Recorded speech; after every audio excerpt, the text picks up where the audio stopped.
안녕하세요. 금연아침마입니다. 자, 오늘도 역시나 문의 주신 채무자분 한 분의 사례를 가지고 얘기를 해볼게요. 이분은 직장 다니시고 4대 보험 되시고 입사일이 24년도 5월, 작년 5월이죠. 연봉 약 3,700만 원에 이용 중인 대출이 620만 원, 은행에 또 다른 은행이 410, 또 다른 은행이 260, 그리고 저축은행이 660, 또 다른 저축 380, 이렇게 해서 총 2,330만 원을 이용하고 계십니다. 금액이 다 소액이죠. 이분께서 저한테 문의를 주신 내용은 채무 통합을 하고 싶다고 문의를 주셨어요. 워낙 소액으로 해가지고 여러 군데 흩어져 있으니까 얘네들을 좀 하나로 묶어서 통합을 하고 싶다라고 문의를 주셨는데, 결과부터 얘기 드리자면 이분은 채무 통합이 안 됩니다. 그 이유가 뭐냐면, 일단은 은행 1금융권은 채무 통합 상품의 적용 자체가 안 돼요. 아무리 이자가 높더라도. 근데 이용하는 게 이 은행 620만 원, 그리고 410만 원이 햇살론 15예요. 이자가 높겠죠? 15%로. 그리고 260은 뭐 비상금 대출인가 놔두고, 저축은행 660은 근로자 햇살론입니다. 햇살론. 그리고 또 저축은행 380은 사익돌 2를 이용하고 있어요. 자, 이분이 채무 통합이 안 되는 이유 중에 하나가 바로 이겁니다. 정부 지원 상품. 전부 다. 정부 지원 대출이잖아요. 정부 지원 대출은 따로 채무 통합 상품에 또 적용이 안 돼요. 자, 그런데 이분은 이 한 가지만으로도 안 되는 게 아니라 또 몇 가지가 더 있습니다. 바로 신용점수.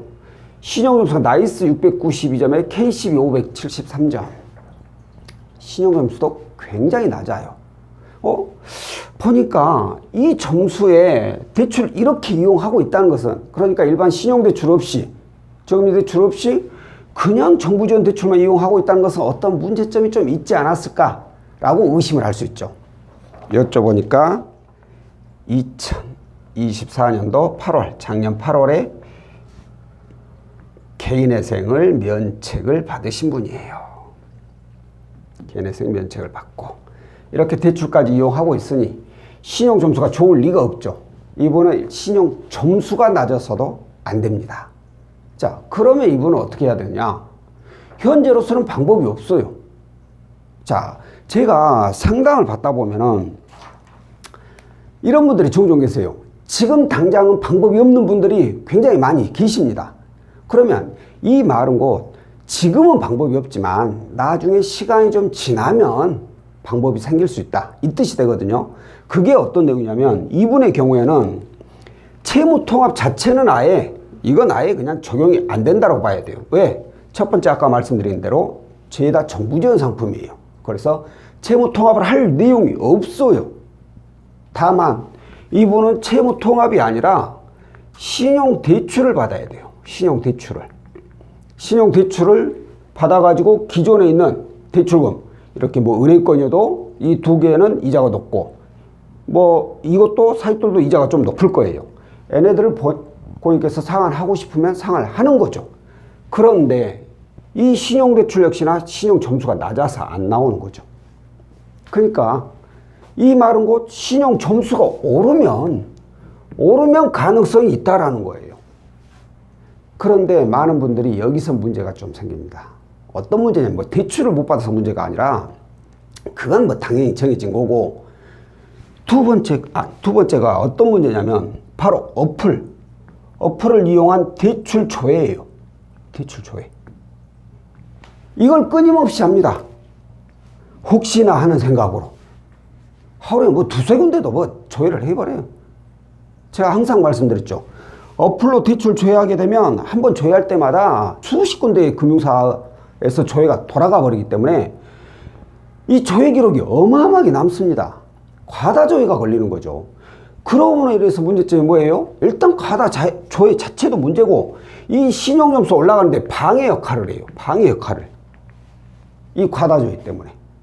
그러면 이분은 나중에 신용점수 올려가지고 신용대출을 받아서 얘네들을 상환을 해야 되는데, 신용점수가 안 오르니까 계속해서 이렇게 고금리만 이용을 해야 되는 거죠. 그리고 또 하나, 대출 사기에